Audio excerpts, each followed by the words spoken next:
Warung Gaib kilometer 77. Langit malam, gelap pekat tanpa bintang. Rudy menguap lebar, matanya yang lelah berusaha tetap fokus pada jalan yang membentang di depannya. Truknya melaju dengan stabil, menerobos sunyi malam di jalur lintas provinsi yang sepi. Hanya ada hutan di kanan dan kiri jalan, sesekali suara jangkrik dan lolongan anjing liar terdengar samar dari kejauhan. Kilometer 77, begitu penanda jalan yang baru saja ia lewati. Rudy sudah sering melalui jalur ini untuk mengantar barang, tapi kali ini rasanya berbeda. Malam terasa lebih panjang, udara lebih dingin dari biasanya, dan entah mengapa, ia merasa gelisah. Sesekali, ia melirik ke kaca spion, memastikan tidak ada yang mengikutinya. Namun, jalan tetap kosong. Perutnya mulai keroncongan. Terakhir kali ia makan adalah siang tadi di sebuah rumah makan sederhana di kota sebelumnya. Ia berencana untuk mampir di warung makan langganannya di perbatasan kota berikutnya, tetapi semakin lama, kantuk mulai menyerang, membuat pikirannya sedikit kabur. Ia menyalakan radio, berharap ada suara yang bisa menemani. Namun, hanya ada suara statis. Rudy menggerutu, memutar-mutar frekuensi, tapi tetap tidak ada siaran yang jernih. Aneh, biasanya di daerah ini masih ada siaran dari radio lokal. Mendadak, lampu kabin truknya berkedip sebentar. Bulu kuduk Rudy meremang. Ah, paling cuma gangguan listrik, gumamnya, mencoba menenangkan diri. Namun, rasa gelisah semakin kuat. Ia mengusap wajahnya dengan satu tangan, sementara tangan lainnya tetap menggenggam kemudi. Tiba-tiba, di kejauhan, samar-samar terlihat cahaya lampu berpendar dari arah kiri jalan.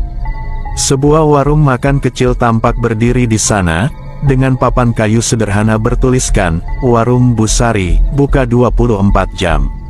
Rudy mengernyit. Seingatnya, ia tidak pernah melihat warung itu sebelumnya. Rudy menepikan truknya di depan warung. Cahaya lampu minyak yang menggantung di teras berayun pelan tertiup angin. Warung itu tampak sederhana, dengan dinding kayu tua dan atap seng berkarat. Ada beberapa kursi plastik yang berjajar rapi di teras, tetapi tidak ada satupun pelanggan yang terlihat. Ia turun dari truk dan menghirup udara malam dalam-dalam. Ada aroma khas warung makan yang tercium dari dalam, perpaduan antara nasi goreng, rempah-rempah, dan sesuatu yang tidak bisa ia kenali. Ada sedikit aroma tanah basah yang tercampur di udara. Langkah kakinya terdengar jelas di atas lantai kayu saat ia memasuki warung. Di dalam, suasana terasa lebih hangat. Sebuah lampu minyak tergantung di langit-langit, memberikan cahaya temaram yang berkelip pelan. Dinding kayu berwarna kusam dihiasi beberapa foto hitam putih yang sudah mulai pudar. Seorang wanita tua berdiri di balik meja kayu, tersenyum ramah ke arahnya. Rambutnya yang sudah beruban disanggul rapi, dan matanya yang kecil tampak redup di bawah kerutan wajahnya. "Silakan duduk, Nak," ucapnya dengan suara serak namun lembut. Rudy mengangguk dan memilih duduk di meja dekat jendela.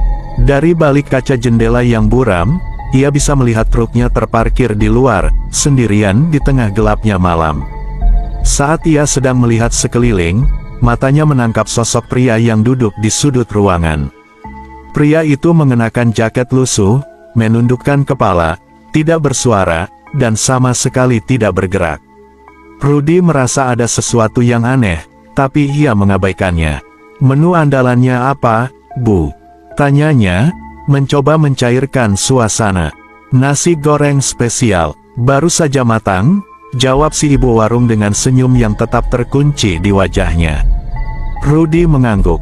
"Baiklah, 1 porsi, dan teh hangat juga." Sang pemilik warung segera berbalik ke dapur, meninggalkannya dalam keheningan. Ia melirik kembali pria di sudut itu, tapi anehnya, pria itu masih dalam posisi yang sama, diam, tidak bergerak, seperti patung. Saat Rudy mulai merasa ada sesuatu yang tidak beres, aroma nasi goreng yang sedap tiba-tiba menguar dari dapur, seolah memanggilnya untuk tetap tinggal.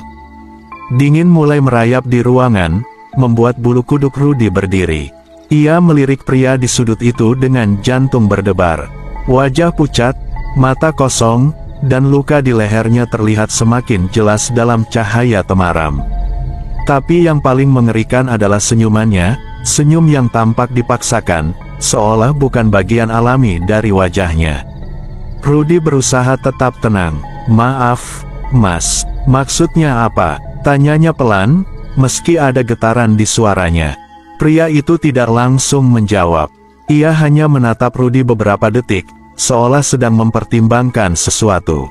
Kemudian, dengan suara yang lebih lirih, ia berkata, "Jangan menoleh ke belakang." Rudy langsung merasakan hawa dingin menjalari tengkuknya.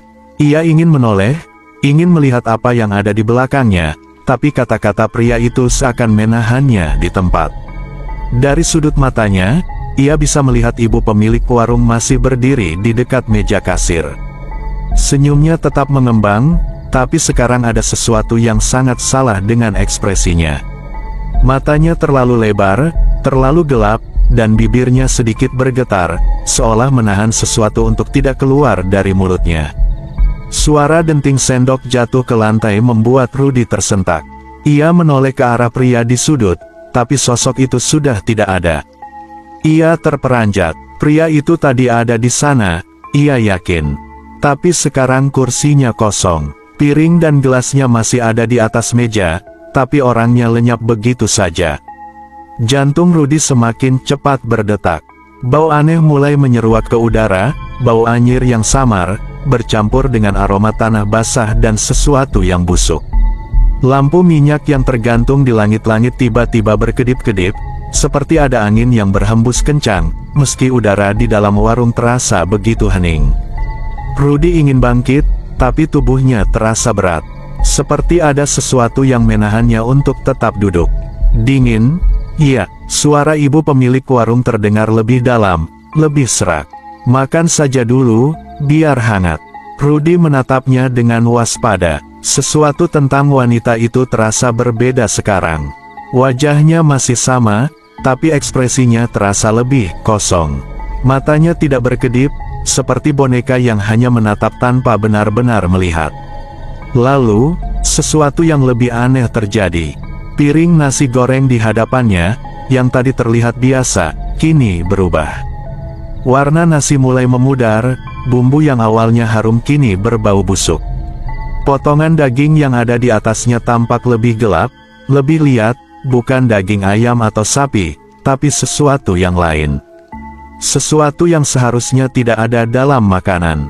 Rudy merasakan mual menjalar di tenggorokannya. Ia menyingkirkan piring itu, nyaris menjatuhkannya ke lantai. "Habisin, Nak," suara ibu warung kini terdengar lebih dekat. Ketika Rudy mendongak, wanita itu sudah berdiri tepat di depannya.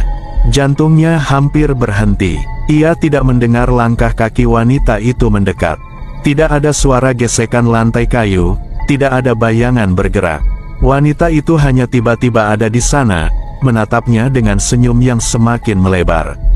"Di sini, kita tidak boleh menyisakan makanan," lanjutnya. Di luar warung, angin tiba-tiba bertiup kencang, membuat jendela kayu bergetar. Bayangan pepohonan bergoyang liar, dan udara menjadi semakin dingin. Lalu, dari arah dapur, terdengar sesuatu. Suara seseorang, atau sesuatu, sedang tertawa pelan. Dan tawa itu semakin lama semakin mendekat. Tawa lirih itu terus terdengar, semakin dekat, semakin nyata. Rudy menegang di tempat duduknya, napasnya mulai memburu. Ia menoleh ke arah dapur, tapi yang terlihat hanya kegelapan. Lampu minyak di langit-langit berkedip semakin liar, bayangan di dinding bergerak seperti memiliki nyawa sendiri. Ibu pemilik warung masih berdiri di depannya, senyum di wajahnya semakin lebar hingga hampir tidak wajar. Matanya yang hitam pekat seperti lubang tanpa dasar menatap Rudy dengan intensitas yang membuatnya merinding. "Kenapa tidak dimakan, Nak?" Suaranya terdengar lebih berat, seperti bukan berasal dari tenggorokannya sendiri. Rudy menelan ludah. Piring nasi goreng di depannya kini terlihat semakin menjijikkan. Daging yang tadi ia kira ayam atau sapi kini tampak lebih jelas dalam cahaya redup, urat-urat kecil masih menempel di permukaannya, dan warnanya kehitaman, seperti daging yang telah membusuk. Perutnya bergejolak, ia ingin muntah. "Maaf, Bu, saya harus pergi," katanya sambil berusaha berdiri. Namun, sesuatu yang dingin menyentuh pundaknya. Refleks, ia menoleh. Tidak ada siapapun di belakangnya. Tapi sentuhan itu masih ada. Jemari yang dingin, kurus, dan berkeriput mencengkeram pundaknya dengan lembut, seolah menahannya agar tetap duduk. Jantungnya berdegup kencang. Ia langsung menghempaskan diri ke belakang, berdiri dengan napas terengah-engah. Kursi yang ia duduki terjatuh ke lantai dengan bunyi keras. Ibu pemilik warung tetap tersenyum. Tapi kini, ia tidak sendiri. Dari dalam dapur, sosok-sosok hitam mulai bermunculan, merayap dari dalam kegelapan. Mereka tidak memiliki wajah yang jelas, hanya bayangan hitam pekat dengan mata kosong yang bersinar samar. Beberapa di antaranya berbentuk manusia, tapi ada yang merangkak dengan posisi tubuh yang tidak wajar. Dan di antara mereka, berdiri pria yang tadi duduk di sudut ruangan. Lehernya kini terkulai ke samping, memperlihatkan luka robek yang lebih dalam dari sebelumnya. Matanya masih kosong, tapi bibirnya tidak lagi tersenyum. "Kau harus pergi," suaranya terdengar seperti bisikan angin yang berhembus dari dalam kubur. Tapi Rudy sudah tidak bisa lagi bergerak. Tubuhnya terasa kaku. Suasana di warung kini terasa begitu sesak, seperti udara telah disedot keluar. Di luar, suara angin berhembus semakin kencang. Tapi anehnya, daun-daun di pepohonan tetap diam, tidak bergerak sedikit pun. Lalu, suara ibu pemilik warung terdengar lagi, lebih dalam, lebih menakutkan. "Kau sudah makan di sini. Kau bagian dari kami sekarang." Insting bertahan hidup Rudy mengambil alih. Dengan sekuat tenaga, ia memaksakan tubuhnya untuk bergerak. Ia mundur beberapa langkah, lalu berbalik dan berlari keluar dari warung. Begitu melewati ambang pintu, udara dingin langsung menyambutnya. Tapi anehnya, suasana di luar terasa berbeda. Jalan yang sebelumnya tampak biasa kini diselimuti kabut pekat. Pepohonan di sekitarnya tampak lebih tinggi dan lebih rapat, seolah menutup jalan keluar. Rudy tidak peduli. Ia berlari ke arah truknya, tangannya merogoh saku celana dengan panik mencari kunci. Tawa itu kembali terdengar, bukan lagi tawa pelan seperti tadi. Kali ini, tawa itu lebih nyaring, lebih menyeramkan, terdengar dari berbagai arah. Tiba-tiba, ia melihat sesuatu dari kaca spion truknya. Warung itu telah berubah. Bukan lagi warung kayu sederhana yang tadi ia masuki, melainkan bangunan tua yang sudah reyot. Dindingnya penuh lumut, atapnya hampir runtuh, dan papan nama yang tadi bertuliskan, "Warung Busari," kini hanya tersisa kayu lapuk dengan huruf-huruf yang hampir tak terbaca. Dan yang lebih mengerikan, di depan warung itu, berdiri ibu pemilik warung, bersama sosok-sosok hitam yang tadi muncul dari dapur. Wajah ibu itu kini berubah.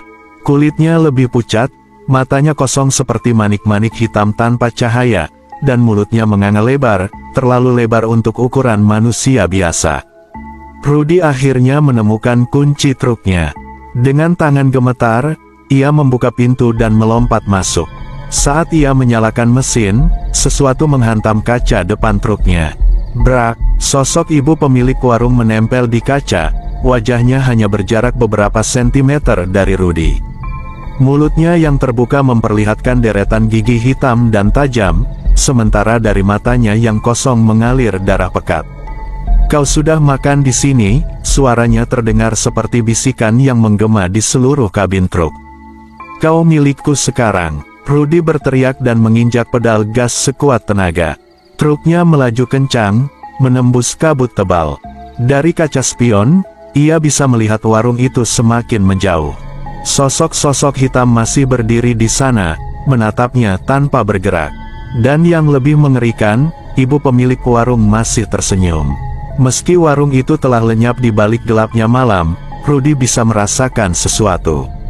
Sesuatu yang belum selesai, dan ia tahu, ia tidak akan pernah benar-benar bisa melarikan diri.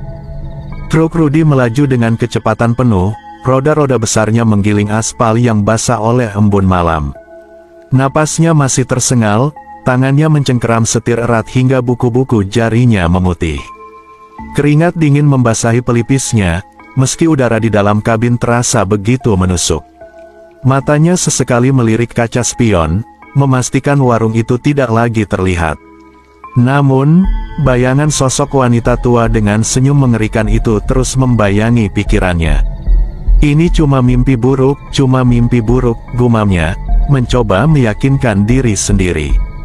Namun, saat ia melihat jam di dashboard, jantungnya hampir berhenti. Jam 3:03 dini hari. Sejak kapan terakhir kali ia melihat? Masih pukul 11 malam.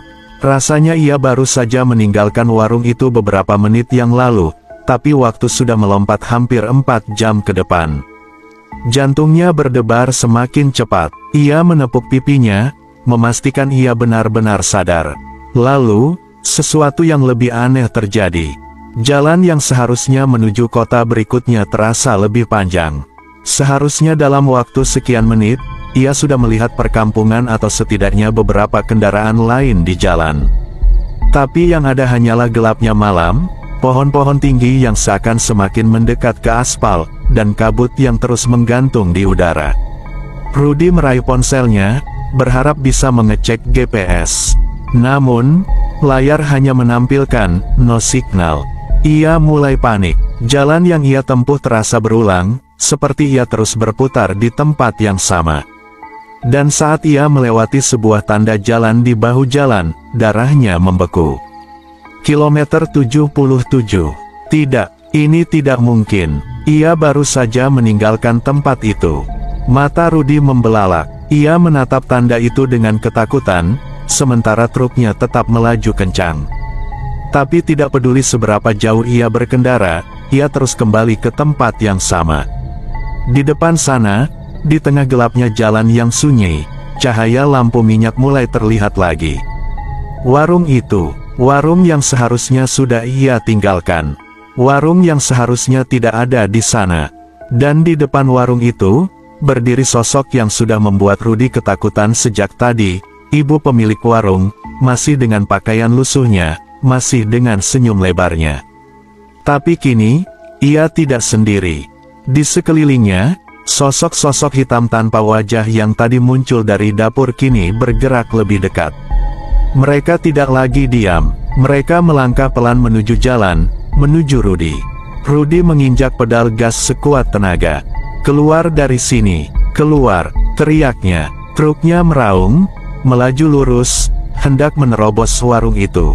Ia tidak peduli lagi, ia hanya ingin pergi. Namun, tepat saat roda truknya melewati batas warung, sesuatu yang dingin menyelimuti tubuhnya. Suhu di dalam kabin mendadak turun drastis, dan suara-suara aneh mulai memenuhi kepalanya. Bisikan, tangisan, tawa samar yang familiar, dan kemudian, semuanya menjadi hitam. Tanda hubung, tanda hubung, tanda hubung. Pagi harinya, di jalan lintas provinsi kilometer 77, seorang petugas patroli jalan raya menemukan sebuah truk besar terparkir di pinggir jalan. Mesin masih menyala, tetapi tidak ada siapapun di dalamnya. Pintu pengemudi terbuka lebar, seolah pemiliknya keluar terburu-buru. Di kursi pengemudi, hanya ada sepiring nasi goreng yang sudah dingin. Dan di atasnya, sehelai rambut panjang yang masih basah. Rudy tidak pernah ditemukan.